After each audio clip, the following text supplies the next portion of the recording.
د پنجشیر والد له جګړې وروسته د پنجشیر والد وسلې چیرته وړل کیږي؟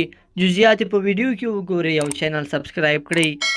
لیدونکو السلام علیکم.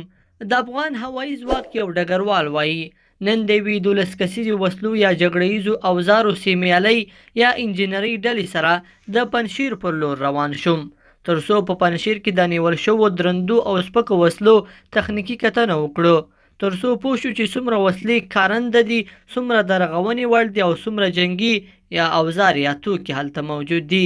دغه وسلې او جنګي اوزار به دفاع وزارت راجستر کړي او د دې وسلو د ساتنې ځای په اړه به تخنیکي ډله پریکړه وکړي. زما په اند د دې وسلو لپاره وړ ځای همدا پنجشیر دی. کله چې زموږ ارزونه یا څېړنه پای ته ورسېده بیا به یې ټول معلومات تاسو سره ګډ شریک کړم. بلخوا چین وایي په افغانستان کې د امریکا پښه وښویده، نور زورواکي نشي کولی.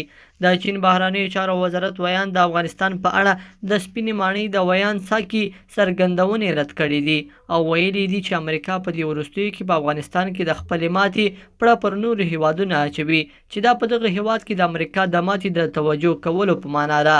وانګ یو ډیره کړې ده چې امریکا په دې سره هڅه کوي په نړۍ کې خپل زورواکي ته پایښت یا دوام ورکړي، خو د ده په باور په افغانستان کې د امریکا پښه ښویېدلې ده او نور نشي کولی چې پر نړۍ خپلې زورواکۍ ته دوام ورکړي.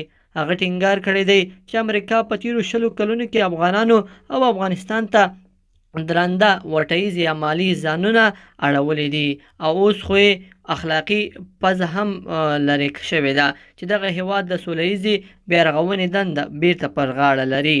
لیدونکو په دې هیله چې دا مطلب به مو تر پایه لیدلی وي. که مو دغه ویډیو خوښه شوې ویډیو لایک کړئ او چینل سبسکرایب کړئ. تر بیا ښه وخت.